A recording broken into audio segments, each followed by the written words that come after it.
Hey everyone, we are getting ready to go pick some onions. The onions are ready. And here's the temperature already. On my way up to the garden, I'm going to throw some ice into the chicken water because it is miserable hot already today. And I will continue coming out here throughout the day to cool their water down. It's already got electrolytes in it. I have a fan on underneath for them. You can already see them underneath there. They're standing by the fan. They've already got their little wings out a little bit. I'll be bringing them some cold fruit to eat in the heat of the afternoon. Hi, Mama. Now for Mama and Baby, I have a jug of frozen water. They have some electrolyte water. I continue to refill it through the day. I keep it in the refrigerator so it stays cold. But that's a block of water. And then on the outside, I have the back open right here, and there's a fan going. And the fan blows down on that frozen water jug. Hannah's out running around with me right now, but she will be coming into the air-conditioned house with me once I'm done with these onions. Here's my row of weedy onions, and I will put a picture up of what they looked like when I first put them in. Last year I tried to pull onions by hand and the green tops would slip off of them. I'm not going to do that this year. I am going to use this right here. I think this is my potato digger, and I'm going to use it to get some of these onions up. If these onions, some of them are small, I'm going to leave them for a little while longer, but I'm going to take the biggest ones that are ready. Now, how can you tell if your onions are ready? Well, if you notice down through here, the tops of these onions are still kind of small. They're not as big as some of these that are on up through here.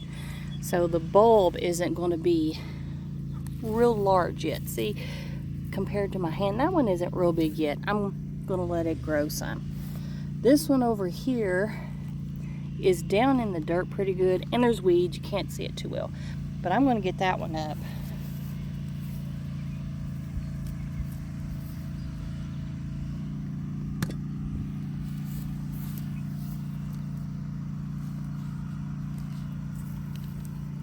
And this keeps you from tearing the green off the top of your onion going underneath it like that. And there it comes. All right. Wow, lots of dirt around it. Knock off that dirt. That's a pretty onion. There it goes. Okay, there's one. Let's go get some more. I have picked some ginormous onions. These are just huge. Look how tall they are. Come all the way up past my knee. Now I need to go in and get my counter workspace ready because these right here are going to be chopped up and frozen, and I'll use them through the year. We are back in the house.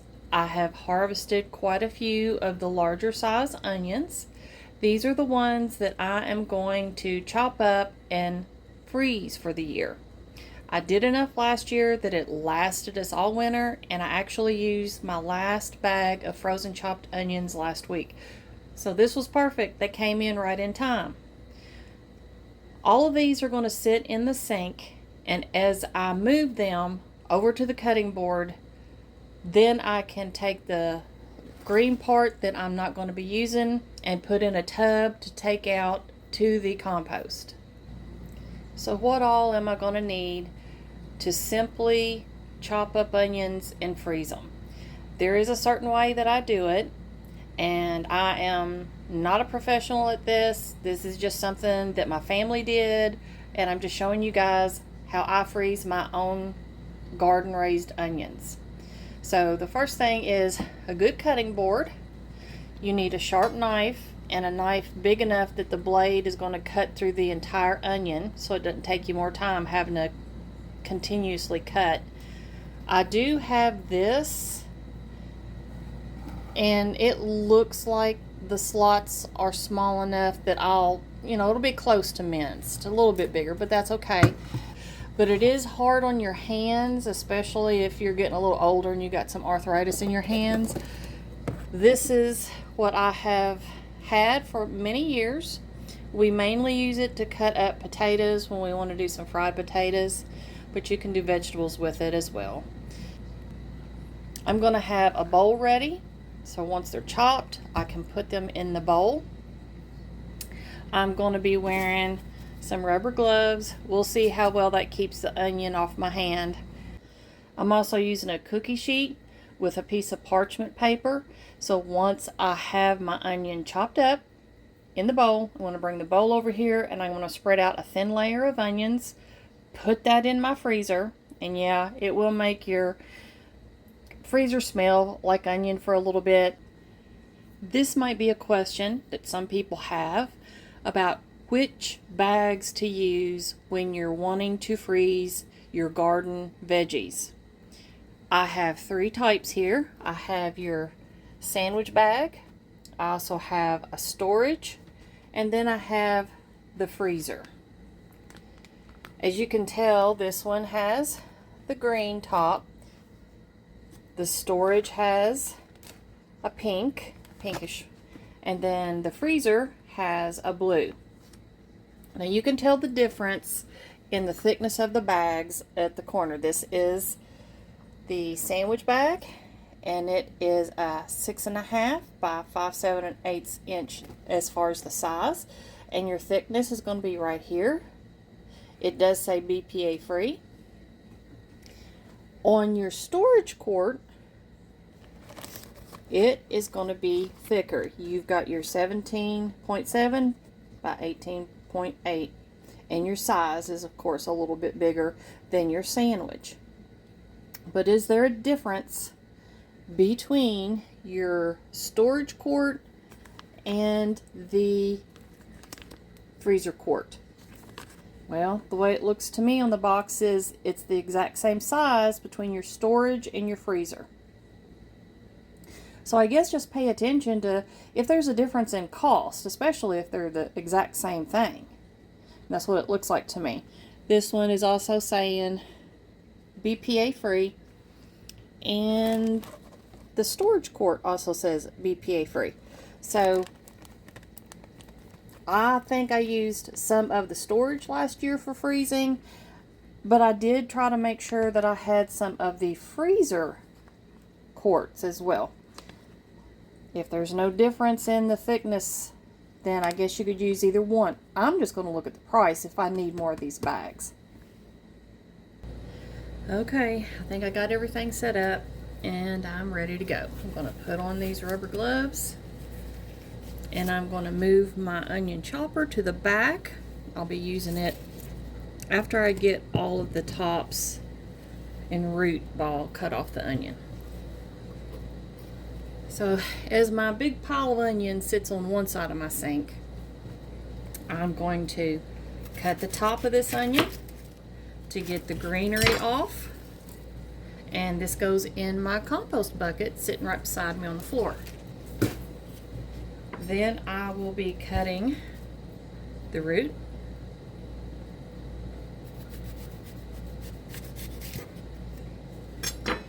And you're going to get dirt on your cutting board because these are fresh out of the garden. As you can see, I shook as much of that off as I could after I pulled them. This is going to go in my compost bucket. Now, I'm going to pull the outer leaves off of this, or should I say the outer skin off this onion. And then I'm going to put it in my sink to wash it off. And I'm going to do this to all my onions before I start chopping them up. That way I can clean off my cutting board really good before I get going.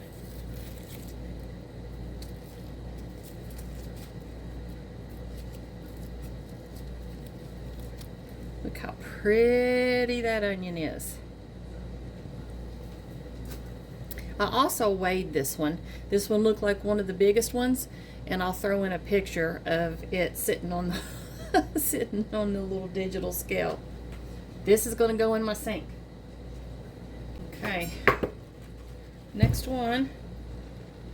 I'm just going to keep going till I got them all chopped up this way.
All right, one thing I'm doing a little different, because I probably forgot between last year and now, I'm just going ahead and pulling the skins down off of this onion. That way I can cut the top off, discard in my compost. This is already peeled back because I peeled it back over the compost bowl. That way if there was any dirt, it just fell into the compost bowl. And then cut it, and all of that goes right into my compost bucket. Get rid of some of that dirt, and it goes in my sink.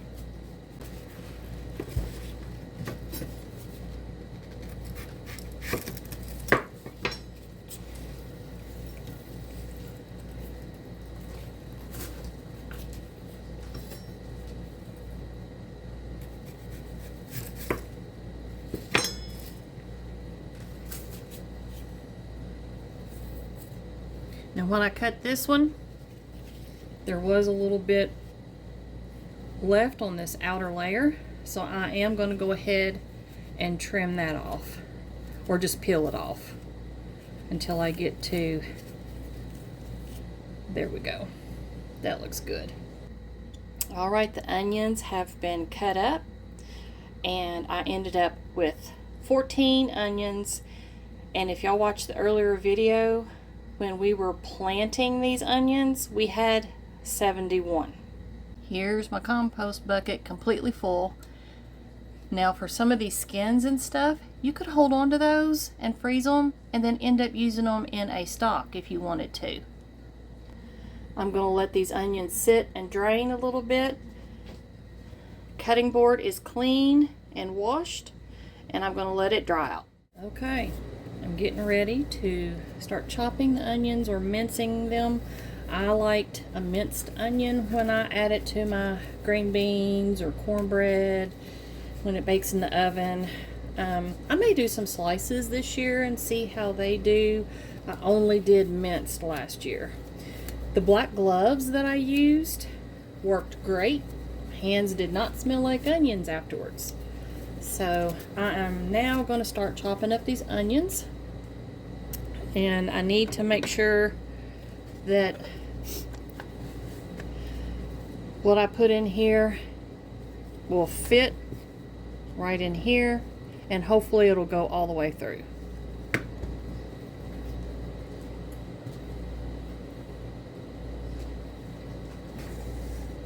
Start out with a big onion, and you see they look really nice. These are the candy onions. Has my eyes started to water yet? They did a little bit. By the time I got to about the 12th onion, my eyes did water a little bit, but it has not been bad. Let's give it a try. Let me do it like this. I'm going to do quarters on this and see how that works. Put that in there. And then this. Now it's very cumbersome for me to try to hold this piece, this onion cutter, while it goes into the bowl. That is why I wished I had a flat one that you just like bang the top and it minces all the onion down into a container that's completely flat on your surface. But I don't have one of those, so I'm working with what I got here, which this is making it easier. Let's see how it does.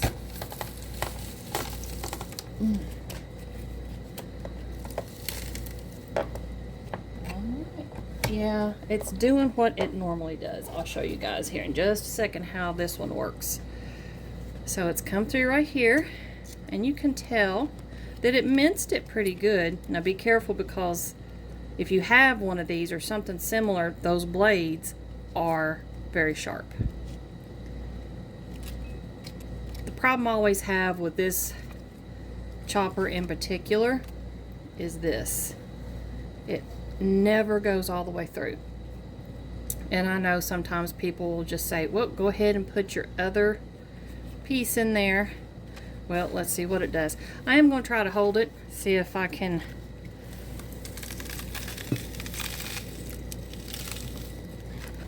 But it's just mashing my onion. That's all it's doing. It's not coming out. So this thing may not work for me after all. Daggone it. I was hoping that I wouldn't have to mince all these by hand like I did last year. But if that's what I need to do, that's what I need to do. So I'm going to pull these out. And that's what it did. I mean, it really didn't give me anything on that second try. So I'm going to use my knife, get the rest of these out of here, and I reckon I will start hand mincing these onions.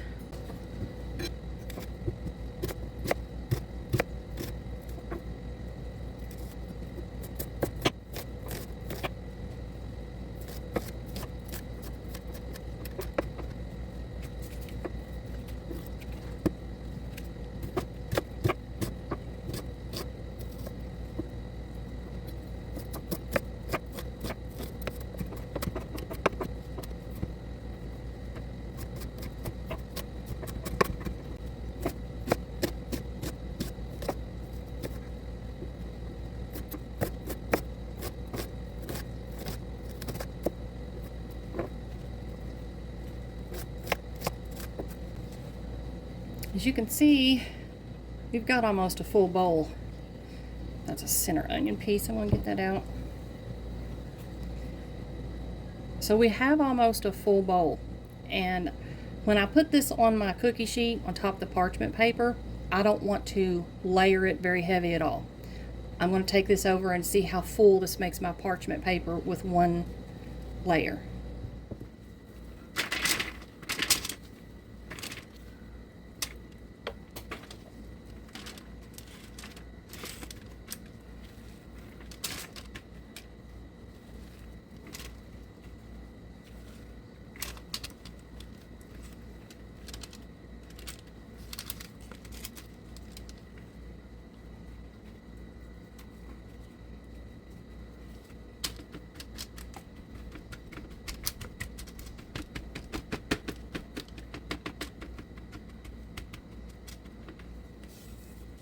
Right, I think that's plenty for a layer to start it freezing.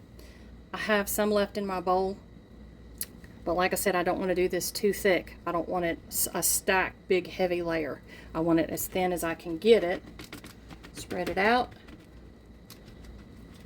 And like this didn't separate real good, I'll just do that. It has a little piece too. Alright. Now, off to the freezer we go. I do have flour in my freezer, and I am going to pull that flour out before I put this onion in there, because it will make my flour smell and taste like onion. Onions are in the freezer, in a layer on my cookie sheet, and it'll take a couple of hours for these to freeze. Inside my freezer, I had some frozen butters, some flours, vanilla ice cream, this is some Parmesan cheese, and a couple of other flours. I will not leave those in there with the onions. I do have a stand-up freezer. These will go in there until those onions are finished. In my big upright freezer, I have huge bags of flour that I keep in there. So I don't want to move those, and that's why I'm putting the onions in my small freezer, and these will temporarily go in the stand-up freezer. Out of the 14 onions that I cut up yesterday, I got in total 7 quart bags. 6 of them are chopped, and then I have one that I just did slices in. Another thing that I did was I wanted to give this a try. I was using a cookie sheet with parchment paper and then sticking those in there to freeze. And it's this one. Now you can see how loose that is, even though it's frozen. These were laid on a thin layer on that cookie sheet to freeze. This one I chopped up and immediately put in a bag, and it is frozen solid. Now I don't mind that because I'll just, break a piece off and put it into my green beans to cook or whatever I'm using. But using the parchment paper and setting onions out, the chopped onions out on a thin layer to freeze before you bag it, makes it limber like this. They don't freeze together hard in one glob. So that's done. I'll be putting these in my big freezer. Does my freezer smell like onions? It does a little bit. I put some sliced lemon in there to try to get rid of some of the smell. I also put a small little jar of vinegar, white vinegar, inside my refrigerator. That seemed to help quite a bit. Once these freeze really good, the smell goes away. That's how it did last year. So I'm not real worried about the smell lingering.